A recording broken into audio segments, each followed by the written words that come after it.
Coming up on this post-qualifying Abu Dhabi Grand Prix F1 update. What might just help Max is that the expectation is it might not be a one-stop race. Fingers crossed, it does turn out to be the epic conclusion that we are all hoping for.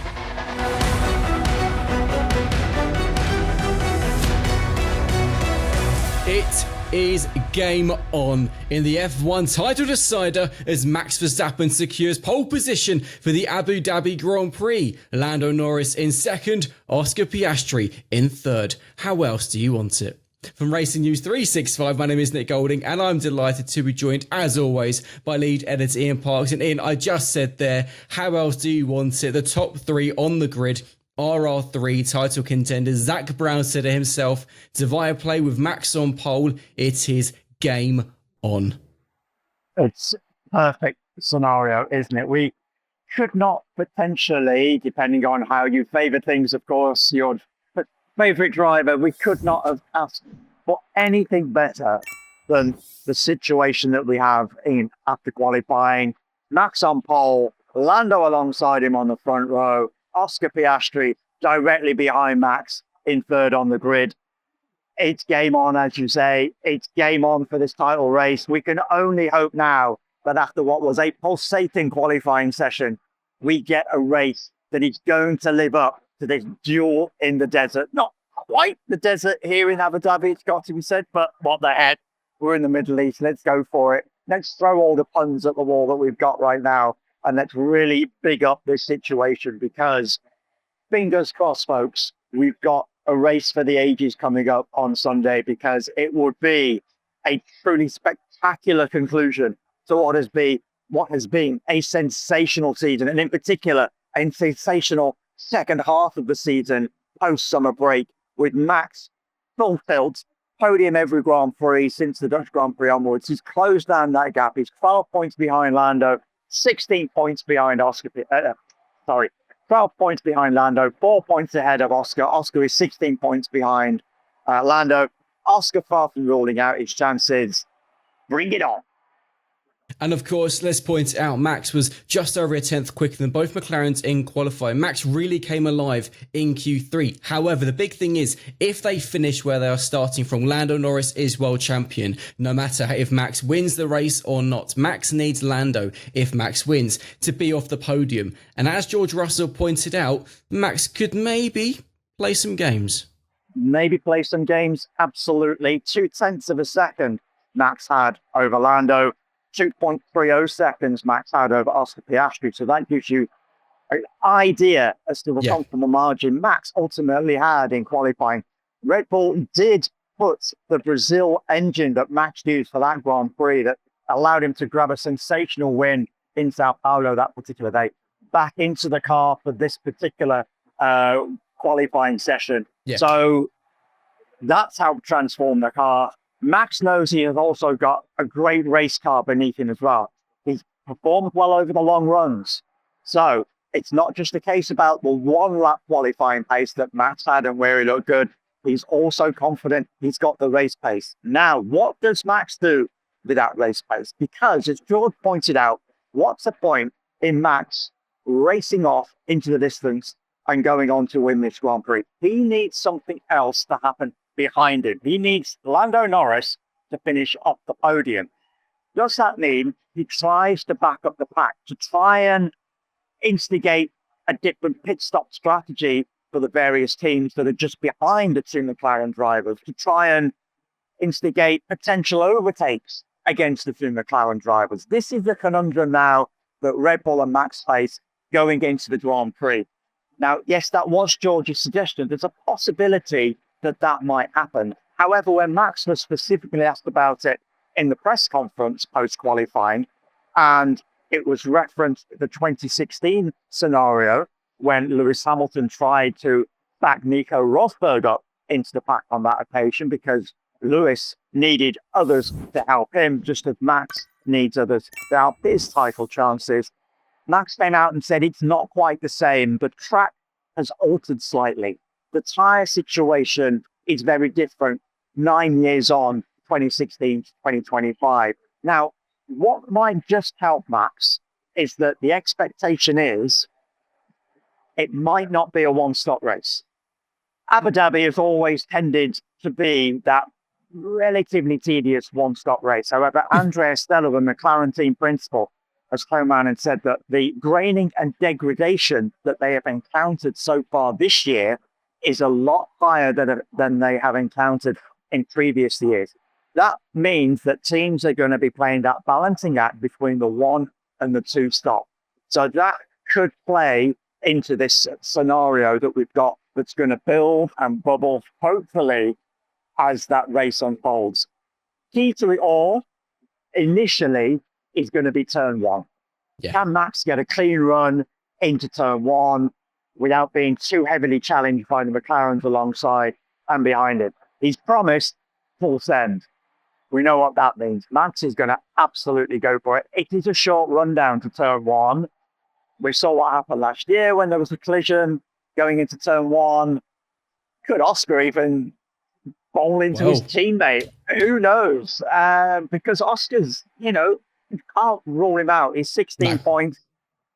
It's not the greatest of scenario for Oscar. He really needed to be on pole position. He needs an awful lot to unfold over the course of the start and during the Grand Prix itself for him to have any kind of opportunity. At the moment, this strictly looks like it's between Max and Lando. Max needs to win. Lando needs to be off the podium for Max to win a 5th consecutive World Championship. Lando is on the podium. Doesn't matter what happens around him. He will be world champion for the first time. And Oscar, as I say, needs a variety of different permutations, particularly from third on the grid, if he is to become a world champion for the first time. But as I say, at least with the race itself, bearing in mind what Andrea Stella was turned around and said, there could be a little bit of strategy come into play. One stop, two stop. Where is everybody going to be on the track at any particular time when these quick stops come into play? Fingers crossed, as I say. As I say, I've done it again. I do say that part of it, don't I? I do. Anyway, moving on. Fingers crossed, it does turn out to be the epic conclusion that we are all hoping for. To quickly go through the top 10 on the grid for the season finale is Verstappen on pole, Norris second, Piastri third, George Russell in fourth, so Max is going to need some help potentially from his good friend Mr. Russell, Leclerc in fifth, Fernando Alonso sixth, Gabby Bortoletto in seventh, Esteban Ocon eighth, Isaac Hadjar in ninth, Yuki Tsunoda in 10th. Ian, going back to the point you made from Andrea Stella that it could well be a rarity, a two-stop race. Obviously McLaren do have two drivers mathematically in the title fight. That could cause some complications. How are they going to play that? Should it be a two-stopper? Do they, mix up the strategies with either side of the garage? Do they treat them the same as they have done the entire season? Do they tell Oscar, no, Oscar, you need to help Lando? It makes things really complicated for McLaren. Yeah, that turn one, that first lap, is going to be ultimately crucial as to how you feel the rest of the race is going to play out quite naturally. But one thing I need to mention about Andrea's comments with regard to Max potentially backing up the pack as well, he was asked about that quite specifically. Now, he feels with McLaren second and third on the grid, they're in quite an advantageous position. But it probably is not going to be in Max's best interest to try and back up the pack. Because if he does try and do that, number one, he's at the disadvantage of being potentially overtaken. If two McLaren drivers manage to remain second and third behind him. And also there's the undercut potential as well here at the circuit, particularly if we go to that two-stop opportunity, should it arise, depending on that level of degradation and graining that might occur. So as far as Andrea is concerned, he feels it's actually advantageous to have his drivers second and third right now to prevent Max playing any kind of games. Andrea was also asked about the possibility of Max deploying some kind of tricks to partly along the lines of, I'd say, backing up that pack, but who knows what else what Max might have up his sleeve. Now, he's pretty confident that Max, given the driver that he has developed into over the years, that Max is absolutely going to play it fair and square. He's not anticipating any skullduggery whatsoever. Nearly said it again. Nevertheless, Nick, I'm going to be mindful of this phrase now, aren't I?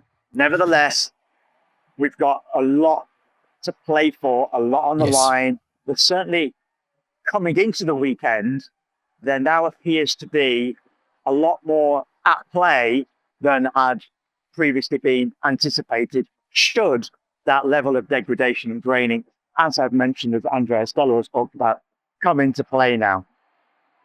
Just finally, it's obviously a race the media are excited for, the fans are excited for. It's also a race that Fernando Alonso is very, very excited for. He is going to be watching, as he said, every single screen around the Yas Marina circuit, while of course trying to score some big points for Aston Martin. They've still got a battle to try and fight for in 6th.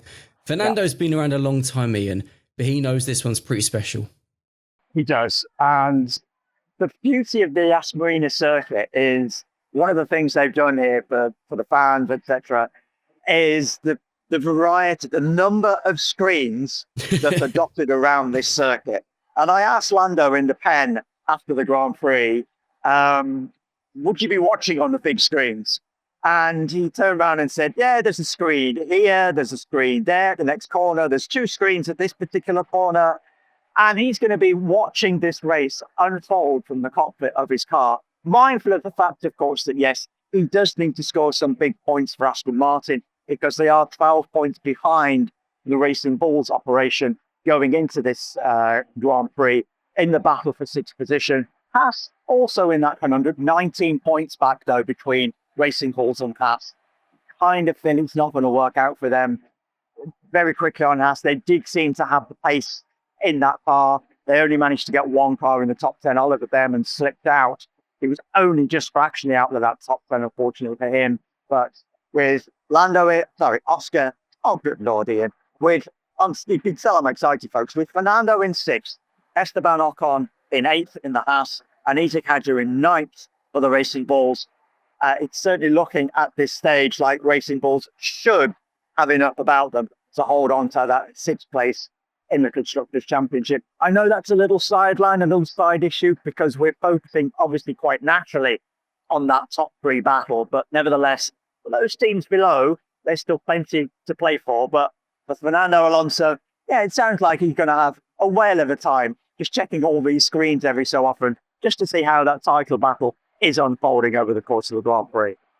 As are we. It is one I cannot wait for. And of course, for those watching this F1 update, please do smash the like button, subscribe to the channel, and for the final time this season, comment below who you think is going to become the 2025 Formula One World Champion. I cannot pick one. I don't know. Ian, can you?